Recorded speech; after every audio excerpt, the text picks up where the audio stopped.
Hello, welcome back to Neha food stories. ഇന്ന് നമുക്കൊരു mixed fruit പായസം ഉണ്ടാക്കിയാലോ? വളരെ എളുപ്പത്തിൽ ഉണ്ടാക്കുകയും ചെയ്യാൻ നല്ല ടേസ്റ്റുമാണ്. മാത്രമല്ല ഈ ചൂടത്തൊക്കെ കുടിക്കാൻ പറ്റിയ നല്ലൊരു പായസമാണ് കേട്ടോ. കുറച്ച് ഫ്രൂട്ട്സ് മാത്രം മതി നമുക്ക് ഈ പായസം ഉണ്ടാക്കാൻ. അപ്പോൾ അതെങ്ങനെയാണെന്ന് നോക്കിയാലോ? അപ്പോൾ മിക്സഡ് ഫ്രൂട്ട് പായസം ഉണ്ടാക്കാൻ വേണ്ടിയിട്ട് ഞാനിവിടെ എടുത്തിരിക്കുന്ന ഫ്രൂട്ട്സ് ഇതൊക്കെയാണ് കേട്ടോ. ഒരു ആപ്പിൾ എടുത്തിട്ടുണ്ട്, അതുപോലെ ഒരു മാങ്ങ, പിന്നെ ഒരു പോംഗ്രനേറ്റിൻ്റെ സീഡ്സ്, പിന്നെ കറുത്ത മുന്തിരിയും പച്ച മുന്തിരിയും ചെറിയ പീസായിട്ട് കട്ട് ചെയ്ത് എടുത്തിട്ടുണ്ട്. അപ്പോൾ എൻ്റെ കയ്യിൽ ഈ ഫ്രൂട്ട്സൊക്കെയാണ് ഉണ്ടായിരുന്നത്, അതുകൊണ്ടാണ് ഞാൻ ഈ ഫ്രൂട്ട്സൊക്കെ എടുത്തിട്ടുള്ളത്.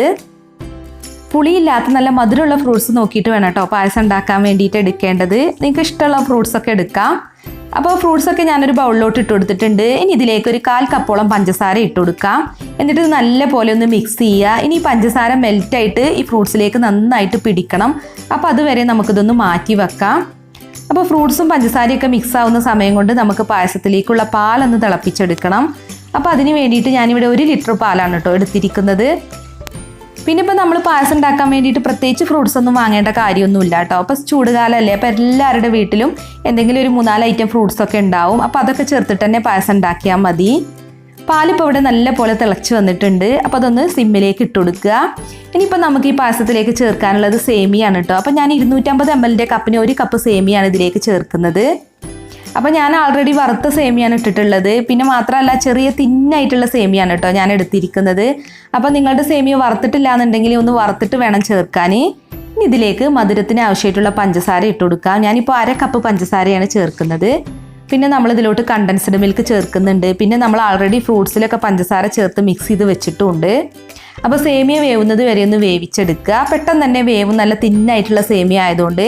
ഇനിയിപ്പോൾ തിന്നായിട്ടുള്ള സേമിയ തന്നെ വേണമെന്നൊന്നുമില്ല കേട്ടോ, ഏത് ടൈപ്പിലുള്ള സേമിയ വേണമെങ്കിലും നമുക്ക് ചേർക്കാം. അപ്പോൾ സേമിയൊക്കെ ഇവിടെ കുക്കായിട്ടുണ്ട്. ഇനി ഇതിലേക്കൊരു ഫ്ലേവറിന് വേണ്ടിയിട്ട് 3 ഏലക്ക ഒന്ന് ചതച്ചിട്ട് ചേർക്കുന്നുണ്ട്.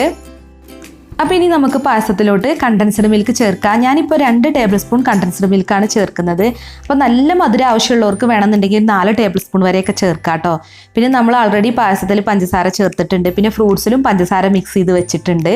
അപ്പോൾ അതൊക്കെ നോക്കിയിട്ട് വേണം കണ്ടൻസ്ഡ് മിൽക്ക് ചേർക്കാൻ. കണ്ടൻസ്ഡ് മിൽക്ക് ചേർത്തിട്ട് നല്ല പോലെ ഇതൊന്ന് ഇളക്കി കൊടുക്കുക. അപ്പോൾ ഇതിപ്പോൾ നല്ലൊരു ലൂസായിട്ടാണല്ലോ ഇരിക്കുന്നത്. അപ്പോൾ ഇനി നിങ്ങൾക്ക് നല്ല തിക്കായിട്ടുള്ള പായസമാണ് വേണ്ടതെങ്കിൽ നമ്മൾ 1 കപ്പ് സേമിയ എടുത്തതിന് പകരം ഒരു 1.5 കപ്പ് മുതൽ 2 കപ്പ് വരെയൊക്കെ സേമിയ ചേർക്കാം കേട്ടോ. പിന്നെ ഞാൻ നല്ല തിന്നായിട്ടുള്ള സേമിയ ചേർത്തുകൊണ്ട് തന്നെ അത്ര തിക്കായിട്ട് വന്നിട്ടില്ല. അപ്പോൾ ഫ്ലെയിം ഓഫ് ചെയ്തതിന് ശേഷം വേണം നമ്മൾ പഞ്ചസാരയിലൊക്കെ മിക്സ് ചെയ്ത് വെച്ചിട്ടുള്ള ഫ്രൂട്ട്സ് ഇതിലേക്ക് ഇട്ട് കൊടുക്കാൻ. പിന്നെ ഈ പായസം 2 രീതിയിൽ സെർവ് ചെയ്യാം കേട്ടോ. ഒന്ന് നമ്മളിത് ഈ പായസം ഉണ്ടാക്കി വെച്ചിട്ടുള്ളത് നല്ല പോലെ തണുപ്പിച്ചെടുക്കുക. എന്നിട്ട് പിന്നെ അതിലോട്ട് ഫ്രൂട്ട്സ് ചേർത്ത് മിക്സ് ചെയ്താൽ മതി. അല്ലാന്നുണ്ടെങ്കിൽ ഇതുപോലെ ചൂടുള്ള പായസത്തിലോട്ട് ഫ്രൂട്ട്സ് മിക്സ് ചെയ്തിട്ട് വേണമെങ്കിൽ അങ്ങനെ സെർവ് ചെയ്യാം. അപ്പോൾ അത് നിങ്ങളുടെ ഇഷ്ടത്തിനനുസരിച്ച് ചെയ്യുക. അപ്പോൾ നമുക്കിനി ഈ പായസം ഒന്ന് തണുക്കാൻ വേണ്ടിയിട്ട് മാറ്റി വെക്കണം കേട്ടോ. തണുത്തതിന് ശേഷം വേണം അത് സെർവ് ചെയ്യാൻ. ഫ്രൂട്ട്സൊക്കെ ചേർത്ത പായസം ആയതുകൊണ്ട് തന്നെ നമ്മൾ തണുപ്പിച്ചതിന് ശേഷം സെർവ് ചെയ്യാണ് കൂടുതൽ ടേസ്റ്റ്. അപ്പോൾ നമ്മുടെ പായസം നമുക്കിനി ഒരു സെർവിങ് ബൗളിലോട്ട് മാറ്റാം. അപ്പോൾ ഞാൻ നല്ല പോലെ തണുപ്പിച്ചതിന് ശേഷമാണ് കേട്ടോ അത് സെർവ് ചെയ്യുന്നത്. അപ്പോൾ നമ്മുടെ പായസത്തിൻ്റെ ഗ്ലാസ് ഒന്ന് ഗാർണിഷ് ചെയ്യാൻ വേണ്ടിയിട്ട് ഇതിൻ്റെ മുകളിലേക്ക് കുറച്ച് പോംഗ്രനേറ്റിൻ്റെ സീഡ്സ് ഇട്ട് കൊടുക്കുന്നുണ്ട്. പിന്നെ ഒരു ചെറി കൂടി വെച്ച് കൊടുക്കുന്നുണ്ട് കേട്ടോ. പിന്നെ 2 കറുത്ത മുന്തിരി കൂടി വെക്കുന്നുണ്ട്. പിന്നെ മാത്രമല്ല നിങ്ങൾക്ക് വേണമെന്നുണ്ടെങ്കിൽ ഡ്രൈ ഫ്രൂട്ട്സ് ഒക്കെ യൂസ് ചെയ്യാം. വേണമെന്നുണ്ടെങ്കിൽ കുറച്ച് അണ്ടിപ്പരിപ്പ് മുന്തിരിയൊക്കെ നെയ്യിൽ വറുത്തിട്ട് വേണമെങ്കിൽ അങ്ങനെയും ചേർക്കാം. പക്ഷെ ഇതൊന്നും ചേർത്തില്ലെങ്കിലും ഇങ്ങനെ തന്നെ കഴിക്കാൻ ഇത് നല്ല ടേസ്റ്റാണ്. അപ്പോൾ നമ്മുടെ പായസത്തിൻ്റെ റെസിപ്പി ഇഷ്ടമായി എന്നുണ്ടെങ്കിൽ ലൈക്ക് ചെയ്യുക, ഷെയർ ചെയ്യുക. അതുപോലെ നിങ്ങളുടെ വിലയേറിയ അഭിപ്രായങ്ങളൊന്ന് കമൻറ്റ് ചെയ്യണം കേട്ടോ.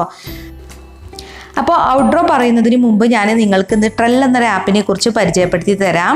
നിങ്ങളുടെ കയ്യിൽ ഐഫോൺ ആണെന്നുണ്ടെങ്കിൽ ആപ്പ് സ്റ്റോറിലും ആൻഡ്രോയിഡ് ആണെന്നുണ്ടെങ്കിൽ പ്ലേ സ്റ്റോറിലും പോയിട്ട് ട്രെൽ എന്ന ആപ്പ് ഒന്ന് ഇൻസ്റ്റാൾ ചെയ്യുക. എന്നിട്ട് നമ്മുടെ ഫോൺ നമ്പറൊക്കെ കൊടുത്തതിന് ശേഷം ട്രെൽ കമ്മ്യൂണിറ്റി ഒന്ന് ഓപ്പൺ ചെയ്യുക. അപ്പോൾ അതിൽ ഷോപ്പ് എന്നൊരു ഓപ്ഷൻ കാണും. അതിൽ പോയിട്ട് നേഹ ഫുഡ് സ്റ്റോറീസ് എന്ന് സെർച്ച് ചെയ്താൽ എൻ്റെ പ്രൊഫൈൽ കാണാൻ പറ്റും. അപ്പോൾ ട്രെൽ എന്ന ആപ്പിൽ നേഹ ഫുഡ് സ്റ്റോറീസ് എന്ന പേരിൽ ഞാനൊരു പേജ് തുടങ്ങിയിട്ടുണ്ട്. അതിൽ ഒരുപാട് വെറൈറ്റി ഫുഡ് റെസിപ്പികളൊക്കെ അപ്ലോഡ് ചെയ്തിട്ടുണ്ട് കേട്ടോ. അപ്പോൾ എല്ലാവരും മറക്കാതെ തന്നെ ട്രെൽ എന്ന ആപ്പ് ഒന്ന് ഇൻസ്റ്റാൾ ചെയ്യുക. എന്നിട്ട് നേഹ ഫുഡ് സ്റ്റോറീസ് പേജ് ഒന്ന് ഫോളോ ചെയ്യുക കേട്ടോ. അപ്പോൾ ട്രെല്ലിൻ്റെ ലിങ്ക് ഞാൻ ഡിസ്ക്രിപ്ഷൻ ബോക്സിൽ കൊടുത്തിട്ടുണ്ട്. പിന്നെ നമ്മുടെ ചാനൽ സബ്സ്ക്രൈബ് ചെയ്യാത്തവരുണ്ടെങ്കിൽ ഒന്ന് സബ്സ്ക്രൈബ് ചെയ്ത് സപ്പോർട്ടും കൂടി ചെയ്യണം കേട്ടോ. അപ്പോൾ അതിന് അടുത്ത് കാണുന്ന ബെൽ ബട്ടൺ ഒന്ന് ക്ലിക്ക് ചെയ്യുക. അപ്പോൾ കാണുന്ന ഓൾ എന്ന ഓപ്ഷൻ വേണം കേട്ടോ ക്ലിക്ക് ചെയ്യാൻ. അപ്പോൾ മറ്റൊരു കിടിലൻ റെസിപ്പിയുമായി നമുക്ക് വീണ്ടും കാണാം. താങ്ക്